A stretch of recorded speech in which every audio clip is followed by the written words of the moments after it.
Hi all, പുതിയൊരു cake vlog കാണാം. ഇന്ന് നമ്മൾ 2 കേക്കിൻ്റെ ഫുൾ ഡെക്കറേഷനാണ് കേട്ടോ കാണിക്കുന്നത്. ഇത് നമുക്ക് ഒരു 2 ടയർ കേക്കിൻ്റെ ഓർഡർ വന്നതാണ്. നമുക്ക് 2 kg റെഡ് വെൽവെറ്റ് കേക്കിൻ്റെ ഓർഡറാണ് വന്നിട്ടുണ്ടായിരുന്നത്. അപ്പോൾ അതിൻ്റെ സ്പഞ്ചസൊക്കെ നമ്മൾ റെഡിയാക്കിയിട്ട് കട്ട് ചെയ്ത ടൈമിൽ പിന്നെ ആ ഒരു ഓർഡർ ക്യാൻസലായിട്ടോ.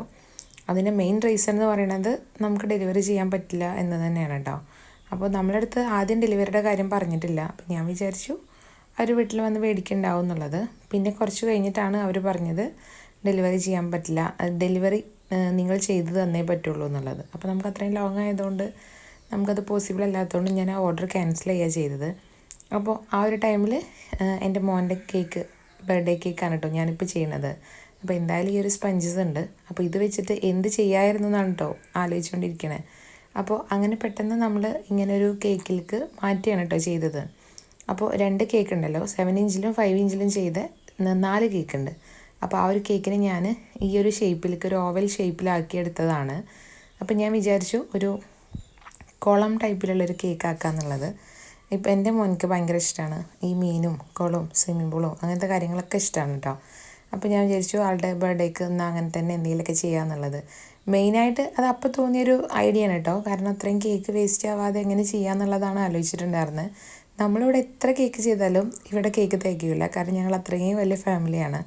അപ്പോൾ നമ്മളിവിടെ വലിയൊരു സെലിബ്രേഷനൊന്നുമില്ല, ജസ്റ്റ് ഒരു കേക്ക് കട്ടിങ് മാത്രം. അപ്പോൾ നമ്മൾ ഉണ്ടാക്കുമ്പോൾ ഇവിടെ എല്ലാവർക്കും കൊടുക്കുക എന്നുള്ളതാണ് കേട്ടോ. എല്ലാവർക്കും കൊടുക്കുകയൊന്നുമില്ല, നമ്മുടെ അടുത്തുള്ള ഫാമിലിക്കൊക്കെ കൊടുക്കുക എന്നുള്ളതാണ്. അപ്പോൾ ഞാൻ ഈ ഒരു ഷേപ്പിലേക്ക് ആക്കിയിട്ട് നമ്മൾ വെള്ളത്തിൻ്റെ ആ ഒരു എഫക്റ്റ് കിട്ടാൻ വേണ്ടിയിട്ട് ഞാൻ വെള്ളത്തിൽ കുറച്ച് ചൈന ഗ്രാസ് മെൽറ്റ് ചെയ്തതാണ്. അതിലേക്ക് ഞാൻ ഒരു ഡ്രോപ്പ് ബ്ലൂ കളറാണ് ആഡ് ചെയ്തിട്ടുള്ളത്. അത് തന്നെ ഭയങ്കര കളറുണ്ട്. വെള്ളത്തിലാകുമ്പോൾ അത്യാവശ്യം കളർ കിട്ടും, നമ്മൾ ക്രീമിൽ ആഡ് ചെയ്യണ പോലെ അല്ല കേട്ടോ. ഇതിന് കറക്റ്റ് മെഷർമെൻ്റ് ഒന്നും ഇല്ല കേട്ടോ. ഞാൻ കുറച്ച് വെള്ളം എടുത്തു, അതിലേക്ക് കുറച്ച് ചൈന ഗ്രാസ് ഞാൻ ജസ്റ്റ് ആഡ് ചെയ്തേ ഉള്ളൂ. ഞാനതിന് മെഷർമെൻ്റ് ഒന്നും എടുത്തിട്ടില്ല. പിന്നെ അതിപ്പോൾ എങ്ങനെ ഡെക്കറേഷൻ ചെയ്യാമെന്നുള്ളത് ആലോചിച്ചപ്പോൾ ഞാൻ കയ്യിലുള്ള കുറച്ച് സ്റ്റിക്കേഴ്സൊക്കെ വെച്ചിട്ട് ജസ്റ്റ് പെട്ടെന്നൊന്ന് തട്ടിക്കൂട്ടിയതാണ് കേട്ടോ. അപ്പോൾ നമ്മൾ ഇവിടെ രാവിലെ അബി മോനിക്ക് ഇവിടെ ഗിഫ്റ്റ് കൊടുത്തിട്ടുണ്ടായിരുന്നു. അപ്പോൾ അതിൽ ഉള്ളതാണ് കേട്ടോ ഈ ഒരു നമ്മൾ ചൂണ്ടലും മീനൊക്കെ. അപ്പോൾ അത് യൂസ് ചെയ്തിട്ട് ഒരു കേക്ക് ആക്കാമെന്ന് വിചാരിച്ചു. അപ്പോൾ ഞാൻ അതിൽ നമുക്ക് ടോയ്സ് ആയിട്ട് വരുന്നത് 4 മീനും ഇതുപോലെ ഒരു കുളത്തൊക്കെ ഉണ്ട് കേട്ടോ, നമ്മൾ മീനെ പിടിക്കാൻ വേണ്ടിയിട്ടുള്ളത്. അപ്പോൾ ഞാൻ ഈ ഒരു കേക്കിൻ്റെ മുകളിൽ ഈ മീനൊക്കെ വെച്ച് കൊടുത്തിട്ട് ജസ്റ്റ് ഈ ഒരു ഇത് വെച്ച് ഒരു ഉക്കിട്ട് കൊടുത്താൽ ഇത് ജസ്റ്റ് ഇങ്ങനെ പൊങ്ങി വരും. അങ്ങനെ എന്തെങ്കിലുമൊക്കെ ആക്കാമെന്നാണ് പ്ലാനിങ് ആദ്യം ഉണ്ടായിരുന്നത്. അപ്പോൾ അതിനനുസരിച്ചാണ് നമ്മൾ കേക്ക് ചെയ്തിട്ടുള്ളത്. അപ്പോൾ ആ ഒരു ടോയ് എങ്ങനെ ഇതിൻ്റെ സെറ്റിങ്സ് എന്നൊക്കെ ഒന്ന് നോക്കി, അപ്പോൾ അത് കറക്റ്റായിട്ട് കിട്ടുന്നുണ്ട്. ഇനി ഞാൻ കേക്കിൽ എങ്ങനെ അറേഞ്ച് ചെയ്താൽ ഏത് ലുക്കിൽ വരും എന്നുള്ളതാണ് കേട്ടോ ടെൻഷൻ ഉണ്ടായിരുന്നത്. അപ്പോൾ നമ്മൾ കേക്കിൽ ഒരു ഗ്രീൻ കളറാണല്ലോ കൊടുത്തിട്ടുള്ളത്. ഈ ഗ്രീൻ കളർ നമ്മൾ സെറ്റ് ചെയ്തിട്ട് ഈ ഒരു മുകളിൽ ഈ ഒരു ബ്ലൂ കളറിലുള്ള ഈ ഒരു ജെല്ലും കൂടി ഫ്രിഡ്ജിൽ വെച്ചതിന് ശേഷം മൊത്തത്തിൽ കളർ ചേഞ്ച് ആയിട്ടോ. ശരിക്കും നല്ലൊരു രണ്ടും കൂടിയും ജോയിൻ ചെയ്തിട്ട് വേറൊരു കളറായിട്ടുണ്ടായിരുന്നു കേട്ടോ. നിങ്ങൾക്ക് ഈ വീഡിയോയിൽ കറക്റ്റ് കാണാൻ പറ്റില്ല, മുകളിൽ നിന്ന് നോക്കുമ്പോൾ നല്ലൊരു ഭംഗിയുള്ള കളറായിട്ടുണ്ടായിരുന്നു. അത് 2 കളറും കൂടി മിക്സ് ആയതിൻ്റെ ആയിരിക്കും ശരിക്കും ഒറിജിനൽ നമ്മൾ വെള്ളത്തിലൊക്കെ പായലൊക്കെ താഴെയുള്ള പോലെ അങ്ങനത്തെ ഒരു എഫക്റ്റ് ഉണ്ടായിരുന്നു കേട്ടോ അതിന്. അപ്പോൾ ഞാൻ മുകളിലേക്ക് ഇതിൻ്റെ ഒരു ഇങ്ങനെ പൊങ്ങി നിൽക്കണ പോലെ 4 മീൻ വെച്ചെടുത്തിട്ടുണ്ട്. ഇനി അത് ആ ഒരു ഹുക്ക് ഇട്ടിട്ട് ഇങ്ങനെ വലിച്ച മുകളിലേക്ക് പൊന്തണല്ലോ, അങ്ങനെയാണ് ഇത് സെറ്റ് ചെയ്തിട്ടുള്ളത്. ഇത് നമ്മളടുത്ത് ഓർഡർ കേക്കൊന്നുമല്ലല്ലോ, നമുക്കിഷ്ടമുള്ള ഐഡിയാസ് ചെയ്യുക. അപ്പോൾ ഞാൻ പറഞ്ഞല്ലോ ആ ഒരു എഫക്റ്റ് കിട്ടിയത് ഇങ്ങനെയാണ് കേട്ടോ. നല്ല ഭംഗിയുണ്ടായിരുന്നു ആ ഒരു കളേഴ്സ് ജോയിൻ ചെയ്തപ്പോൾ.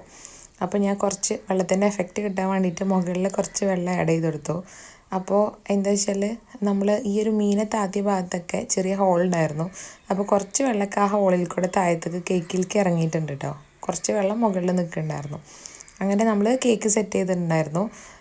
ഇതിൻ്റെ മുകളിൽ ഇനി ആ ഒരു മുകളിലേക്ക് പൊന്തണ ആ ഒരു വീഡിയോ ഞാൻ എടുക്കാൻ വേണ്ടിയിട്ട് അഭിനയ സൈഡിൽ ഇരുത്തിയിട്ടുണ്ട്. അപ്പോൾ നമ്മൾക്ക് റീൽസും ഷോർട്സൊക്കെ എടുക്കാൻ വേണ്ടിയിട്ട് ഞാൻ പല വീഡിയോസ് കുറേ ടൈപ്പിൽ ഇങ്ങനെ എടുക്കണ്ടായിരുന്നു കേട്ടോ. അപ്പോൾ അതൊക്കെ നമ്മൾ സെറ്റാക്കിയിട്ടുണ്ട്. അങ്ങനെ നമ്മളിവിടെ ഡെക്കറേഷനും കാര്യങ്ങളും ചെയ്തിട്ട് ജസ്റ്റ് കട്ടിങ്, അല്ലാതെ നമ്മളിവിടെ വലിയ പരിപാടിയൊന്നുമില്ല കേട്ടോ. അങ്ങനെ അതൊക്കെ കഴിഞ്ഞിട്ട് ഇനി അടുത്തൊരു കേക്കിൻ്റെ ഡെക്കറേഷനാണ്. ഈ ഒരു കേക്ക് 2 കിലോ വെയിറ്റ് വരുന്ന വൈറ്റ് ഫോറസ്റ്റ് കേക്കാണ് കേട്ടോ. അപ്പോൾ ഇതിൻ്റെ ഡെക്കറേഷൻ ഇതൊരു ഗ്രൂം ടു ബി കേക്കാണ്. ഇതിൻ്റെ കറക്റ്റ് മോഡൽ കസ്റ്റമർ നമുക്ക് അയച്ചു തന്നിട്ടുണ്ട്. കസ്റ്റമർ അയച്ചു തന്നതല്ല, നമ്മൾ കയ്യിലുള്ള മോഡൽസ് അവർ അയച്ചു കൊടുക്കാൻ പറഞ്ഞിട്ട് അവരതിന് സെലക്ട് ചെയ്തൊരു പിക്കാണ് കേട്ടോ. അപ്പോൾ 2 kg ആണ് വെയിറ്റ്. ഞാൻ 7 ഇഞ്ചിലും 5 ഇഞ്ചിലാണ് കേക്ക് ബേക്ക് ചെയ്തിട്ടുള്ളത്. അപ്പോൾ 5 ലെയേഴ്സ് യൂസ് ചെയ്തിട്ടാണ് കേക്ക് ചെയ്തിട്ടുള്ളത്. അതുകൊണ്ട് അത്യാവശ്യം ഹൈറ്റ് കിട്ടിയിട്ടുണ്ട്. അപ്പോൾ ഇങ്ങനെ ചെയ്യുമ്പോൾ കേക്കിന് വെയിറ്റ് കൂടുതലോ എന്ന് എപ്പോഴും കമൻറ്റ് വരാറുണ്ട്. ഇത് കറക്റ്റ് 2 കിലോനല്ല കേട്ടോ. ഞാൻ ചെയ്ത് കഴിഞ്ഞപ്പോൾ ലാസ്റ്റ് 2 കിലോനും ഒരു 150 ഗ്രാം കൂടുതലുണ്ടായിരുന്നു. അപ്പോൾ കേക്കൊക്കെ നമ്മൾ വൈറ്റ് ക്രീമിൽ തന്നെയാണ് നമുക്ക് ഫ്രോസ്റ്റ് ചെയ്യാനുള്ളത്. ഗ്രൂം ടു ബി കേക്കാണ്. അപ്പോൾ ഒരു ബ്ലാക്ക് ആൻഡ് വൈറ്റ് തീമാണ് കേട്ടോ പറഞ്ഞിട്ടുള്ളത്. അപ്പോൾ അവരെ ഒരു കളർ കോമ്പിനേഷനും അങ്ങനെ തന്നെയാണ്. അപ്പോൾ ഒരു ഗ്രൂമിന് സർപ്രൈസായിട്ട് കൊടുക്കണ ഒരു പാർട്ടിയാണ് ഈ ഒരു കേക്കും സർപ്രൈസാണ്. അപ്പോൾ നമ്മളെല്ലാം സെറ്റ് ചെയ്തിട്ടുണ്ട്. ഇനി ഇതിലേക്ക് ഒരു ബ്ലാക്ക് കളറിലുള്ള റിബണും അതുപോലെ ഗ്രൂം ടു ബി എന്നുള്ളത് ഫോണ്ടനിൽ കട്ട് ചെയ്ത് ചെയ്യാന്നുള്ളതാണ് കേട്ടോ. അപ്പോൾ ഇത് നൈറ്റിലാണ് ഈ ഒരു കേക്ക് വേണ്ടത്. ഇതിപ്പോൾ നമ്മൾ തലേന്ന് ചെയ്തിട്ടുണ്ടായിരുന്നു. ഈവനിങ്ങിലാണ് പറഞ്ഞിട്ടുള്ളത്. പിന്നെ അവർ നൈറ്റിൽ മതി എന്ന് പറഞ്ഞു. പ്രോഗ്രാം ചേഞ്ച് ചെയ്തു എന്ന് പറഞ്ഞിട്ടുണ്ടായിരുന്നു. അപ്പോൾ 2 കേക്കും നമ്മൾ ഉച്ചയ്ക്ക് ശേഷം ഞാനൊരു 4 മണി ടൈമിലാണ് കേട്ടോ സ്റ്റാക്ക് ചെയ്യുന്നത്. അവർ നമ്മളടുത്ത് 5 മണി എന്നല്ലേ പറഞ്ഞത്. പിന്നെയാണ് അവർ 8 മണിക്ക് കൊണ്ടുപോയത്. അപ്പോൾ കേക്ക് നമ്മൾ സ്റ്റാക്ക് ചെയ്തിട്ടുണ്ട്. അതുപോലെ സ്റ്റിക്ക് ഞാൻ ഒറ്റ സ്റ്റിക്കേ കൊടുത്തിട്ടുള്ളൂ. കാരണം ഇവിടെ അധികം ദൂരമല്ല കേട്ടോ, തൊട്ടടുത്ത് തന്നെയാണ്. നമ്മുടെ റെഫറൻസ് പിക്കിൽ ഈ ഒരു കേക്കിനൊക്കെ ബോർഡർ ഉണ്ട് കേട്ടോ. അപ്പോൾ ബോർഡറൊക്കെ അത്യാവശ്യം സൈസ് കൂടുതലാണ്. അപ്പോൾ ഞാൻ വലിയ സ്റ്റാർ നോസിൽ വെച്ചിട്ട് കേക്കിൻ്റെ താഴെയൊക്കെ കൊടുത്തപ്പോൾ അത് കുറച്ച് ഭയങ്കര ഓവർ സൈസായിട്ട് തോന്നിയിട്ടോ. അപ്പോൾ ഞാനത് ചേഞ്ച് ചെയ്തു. ഭയങ്കര കേക്കിനേക്കാളും ഹൈറ്റ് വരുമ്പോൾ 3 മുകളിലൊക്കെ കൊടുക്കുമ്പോൾ അത് ഭയങ്കര ബോറാവും. അപ്പോൾ ഞാനൊരു മീഡിയം സൈസിലുള്ള ഒരു സ്റ്റാർ നോസിൽ യൂസ് ചെയ്തിട്ടാണ് കേട്ടോ ഈ ഒരു ബോർഡേഴ്സ് കൊടുത്തത്. ഇനി മുകളിൽ ഏറ്റവും ടോപ്പിൽ കൊടുത്തപ്പോൾ അതെനിക്ക് ഇഷ്ടമാവുകയും ചെയ്തിട്ടുണ്ടായിരുന്നില്ല. പക്ഷേ നമുക്ക് തന്ന റെഫറൻസ് പിക്ക് പോലെയാണല്ലോ ചെയ്യാനുള്ളത്. അപ്പോൾ അതിലേക്ക് നമ്മൾ ഇപ്പോഴത്തെ നോർമൽ ബോ ടൈപ്പ് തന്നെയാണ് ചെയ്യാനുള്ളത്. നമുക്ക് വീതി കുറഞ്ഞതാണ് വേണ്ടത്. പക്ഷേ അതിപ്പോൾ സ്റ്റോക്ക് വരുന്നില്ല കേട്ടോ. ഞാൻ ഒരുപാട് ഷോപ്പിൽ നോക്കിയിട്ടുണ്ടായിരുന്നു. അപ്പോൾ ബ്ലാക്ക് ഈ ഒരു ടൈപ്പിൽ വെക്കാൻ പറഞ്ഞപ്പോൾ അവർ കസ്റ്റമർ ഓക്കെ ആയിരുന്നു. പക്ഷേ ഇതിൽ നമ്മൾ വലിയ സൈസ് ആയതുകൊണ്ട് തന്നെ നമുക്കിത് ഒരുപാട് വെച്ച് കഴിഞ്ഞാൽ ഭയങ്കര ബോറാവും. അതുകൊണ്ട് ഞാൻ സൈഡിൽ മാത്രം കൊടുത്തു. ഫ്രണ്ടിലേക്ക് കൊടുത്തപ്പോൾ അത് ഭയങ്കര ബോറായിട്ട് എനിക്ക് തോന്നി. അപ്പോൾ അത് മാറ്റിയിട്ടുണ്ടായിരുന്നു കേട്ടോ. 2 സൈഡിൽ മാത്രം മതിയെന്ന് തോന്നി. പിന്നെ ഗ്രൂം ടു ബി എന്നുള്ളത് ഫോണ്ടൻറ്റിൽ ബ്ലാക്കിൽ നമ്മൾ കട്ട് ചെയ്തിട്ടുണ്ടായിരുന്നു. അപ്പോൾ അതും വെച്ച് കൊടുക്കണ്ടേ. അത് ചെറുതായിട്ട് എൻ്റെ കയ്യിൽ നിന്ന് ഒന്ന് ചെരിഞ്ഞു പോയിട്ടുണ്ട് കേട്ടോ. അപ്പോൾ അത് നമ്മൾ അതും ഞാൻ പറഞ്ഞല്ലോ കുറച്ച് നേരത്തെ നമ്മൾ സെറ്റാക്കിയിട്ടുണ്ടായിരുന്നു. പക്ഷേ നമുക്ക് കേക്ക് കൊണ്ടുപോകുന്ന ടൈമിലൊന്നും അതിനൊന്നും പറ്റിയിട്ടില്ല കേട്ടോ. മെൽറ്റായിട്ടേ ഉണ്ടായിരുന്നില്ല. നമ്മൾ ആ ഒരു ഫംഗ്ഷൻ കഴിഞ്ഞ് അവർ വീഡിയോ അയച്ചപ്പോഴും ആ ഒരു റൈറ്റിങ്സൊക്കെ കറക്റ്റ് അതുപോലെ തന്നെ നിന്നിട്ടുണ്ടായിരുന്നു. അപ്പോൾ നമ്മൾ ആ ഒരു ബോ കട്ട് ചെയ്തിട്ട് മുകളിൽ ചെറിയൊരു പോർഷനായിട്ട് മാത്രം വെച്ചു. വീഡിയോസ് ഇഷ്ടമാണെങ്കിൽ ചാനലൊന്ന് സബ്സ്ക്രൈബ് ചെയ്യണേ. അതുപോലെ പ്രീവിയസ് വീഡിയോസൊക്കെ കാണണേ. Thank you.